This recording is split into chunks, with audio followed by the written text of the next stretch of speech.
Hello, faithful listeners. My name's Clay Thompson, and I'll be your guide once again in the Fiction Room. Today's prompt is brought to us from username JPeasy. You bought a home filled with cutting-edge technology, including a helpful, smart AI that can do just about anything you ask them to. Unbeknownst to you, there actually is no AI. The house is just haunted by a really helpful spirit, and they are posing as a program so they don't scare you. As always, I hope you enjoy hearing these stories as much as I enjoy reading them. But without further ado, let's begin with our first story, written by Maddie G123. My wife didn't like the house at first. She said it just creeped her out. She's superstitious. I'm not even a little stitious. I am persistent, though. The thought of a totally connected house, as the owners put it, just wasn't something I felt we should pass up. The installation of smart systems that advanced would have been thousands of dollars, minimum. I finally convinced her. I credit my romantic prowess. She doesn't. We were visiting the house for the third time, part of a delicate tug-of-war between this house and literally any other house. I went about it cordially, of course. Cordially but tenaciously. We were in the master bedroom when she finally folded. "Close the door," I commanded the house. The door gently closed. "Turn on some Marvin Gaye." I don't even know how they hid the speakers so well. I leaned her back onto the bed, and it creaked under our unexpected weight. She shushed me, bashfully, nervous about the oblivious realtor waiting downstairs. And then she stopped me as I kissed her and put a finger to my lips. "Not on their bed," she whispered with a coy smile. Fair enough. That did seem a little disrespectful to the old couple selling the house. I started to get off the bed. "Let's do it," she whispered, those seductive eyes fixed on mine. Oh, such beautiful indecisiveness. Well, it's not like we were choosing where to go for dinner. I leaned down on top of her again, and she rolled her eyes and shook her head. "The house. Let's do it." Are you sure?"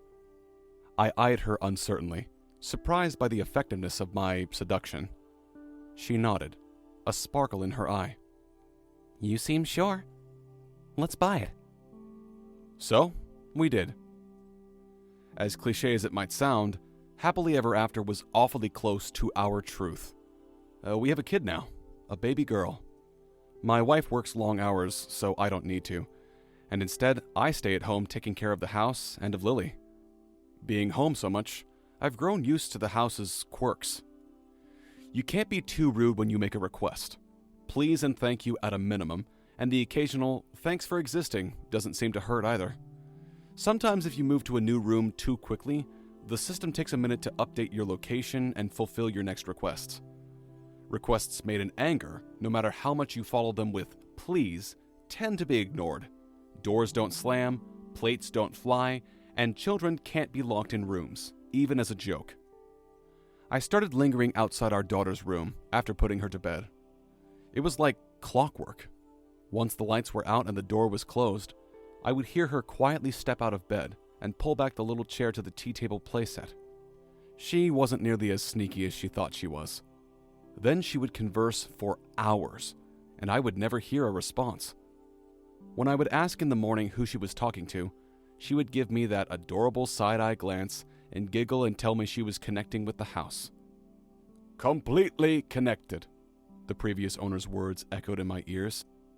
Of course, during those hours that she spent connecting, the house would steadfastly refuse to connect with me.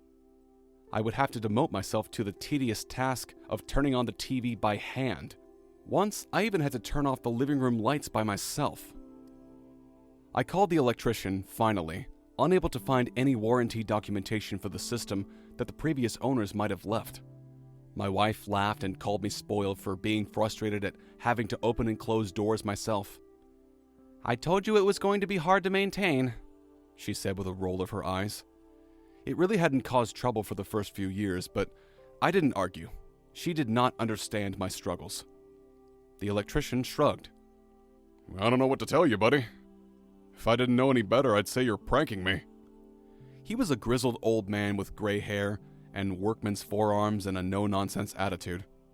"There isn't a single smart thing about this house. Dumb as the bricks it's built with."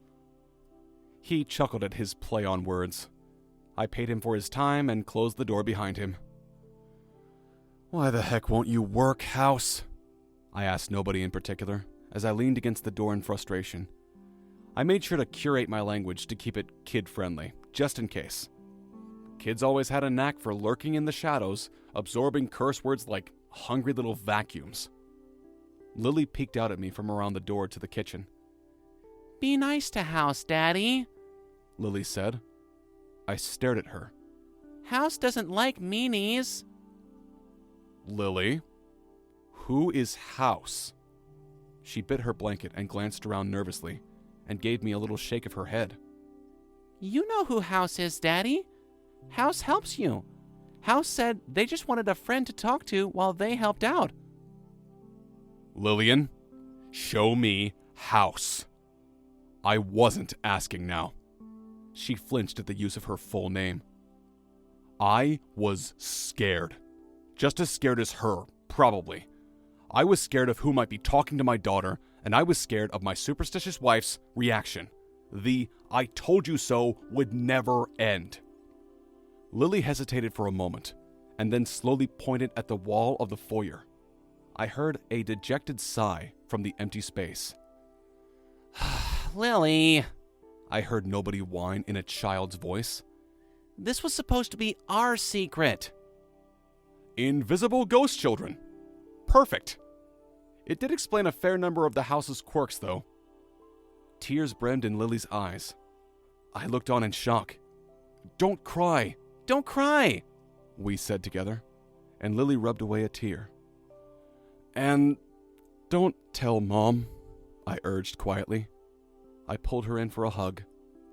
From the living room, I heard a little giggle, and then her favorite TV show came on. This can still be our little secret.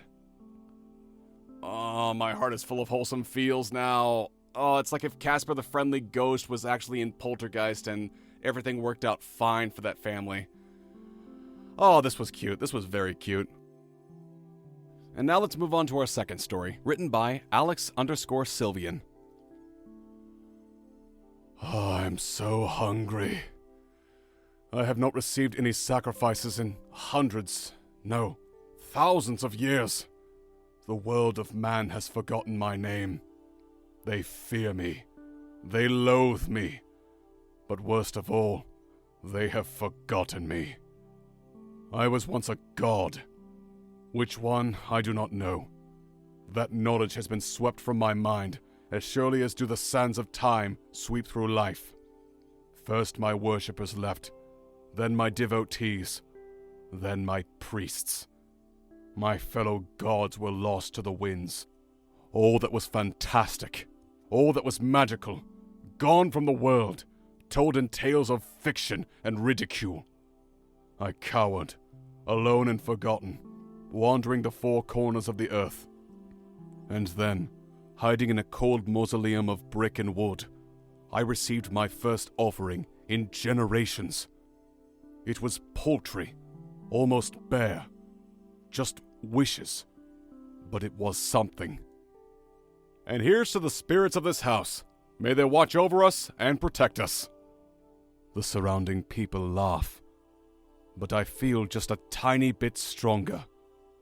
For the slightest amount, he actually believes what he said. I could act for the first time in millennia.